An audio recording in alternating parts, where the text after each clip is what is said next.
Okay. Alright, just wanted to show you guys some of the equipment. You got a 3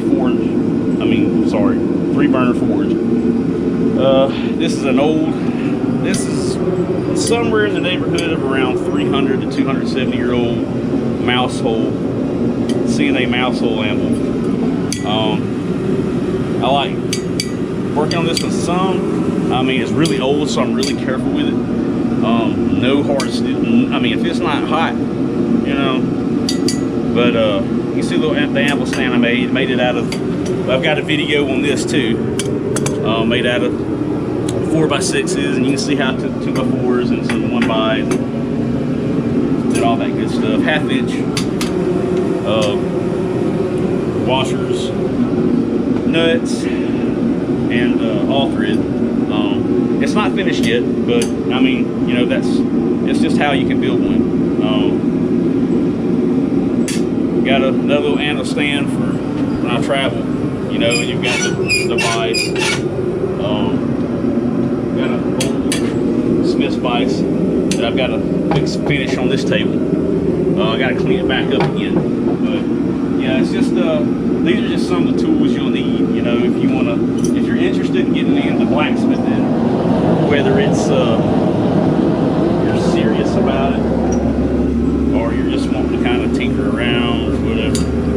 There's ways to let me get my block brush. Watch out, because it's going to come right towards you.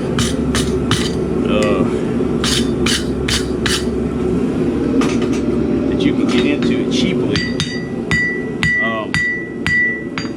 One thing you need to consider is trying to find you an older animal like this that you can find at estate sales and different things. Old barns. It's like this right here. It's all right. You see how it's losing its heat. All right. Once it starts losing heat at this point, you throw it back in there. I don't like, and it's kind of cold today, so I don't like to do until the anvil's warmed up enough. I don't like to put too much stress on it, on the horn, because this is a very, I told you, about 300 years old. It doesn't have a pritchel hole, so from the old mouse hole, the old literature from mouse hole, which is a foundry, I think it's the oldest foundry in England. If I remember correctly, the oldest working foundry. So yeah, she's a pretty old girl. You know, this is back before America had their own foundries to make their own anvils, like Hay Bud and stuff like that. But yeah, this is an old girl right here. So I try not to put too much stress on her.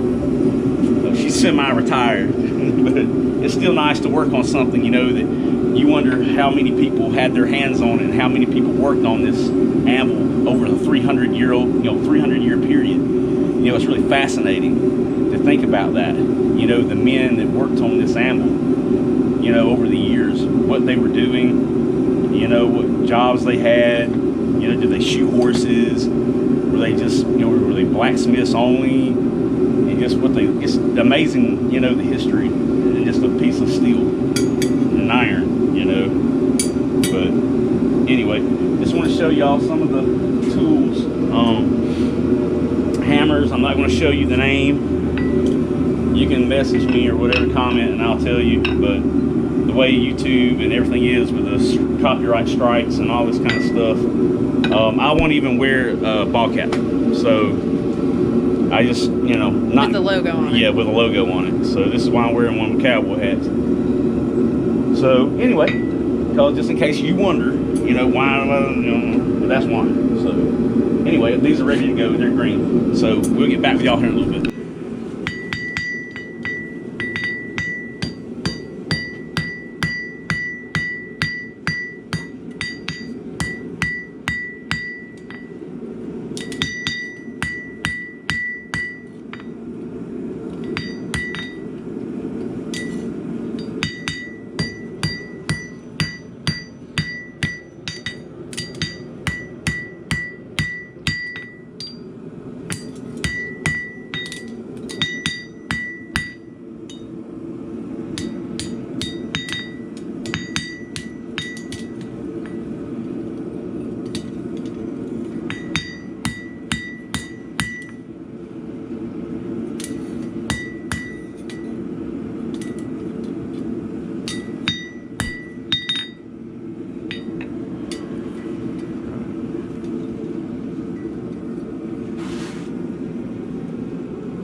So this is basically the easiest part of this whole process. Like, anybody could do it.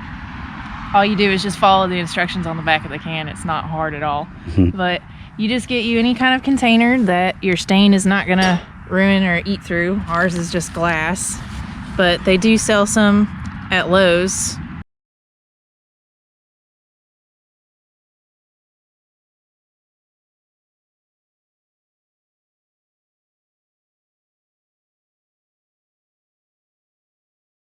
You just let it sit for anywhere from 5 to 10 minutes. And if you decide you want to wipe any excess off, you can. And the longer you let it sit, the darker that stain is going to look. Just want to get it nice and even. All right. And then make sure you wait long enough before you add another coat. I think it says 2 hours on the back of the can, but it might vary depending on the brand. But that's about it. Pretty straightforward. Yep. Nice and easy. Looks good.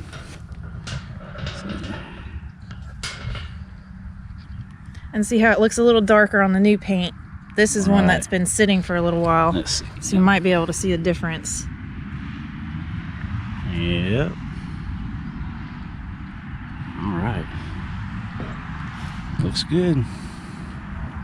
It's really good. All right. Easy peasy. All right. You can be like it can be halter racks, hat racks, coat racks, whatever, you know. Get a good view for you up on the grain, you know. You just use whatever stain you want, but we go for a more right now this is going for a more rustic, you know, old wood look. And I know you're probably all wondering, this is my beautiful wife, Laura, and she's the one doing all the staining. And so yeah, this is the first time that she's been on video. Yeah, isn't she beautiful? All right. I just wanted to show you guys this beautiful sunset. I don't know if you can see it, but right here, look at those rays coming down through the clouds. Isn't that beautiful? It's crazy, except for that. Don't really care to. But yeah, isn't that gorgeous? We have some really beautiful sunsets here. I know it's not like some of them maybe out in like Texas, out in big sky country, all that kind of good stuff, Montana, but down here in little Alabama, this is pretty nice. Almost as good looking as me.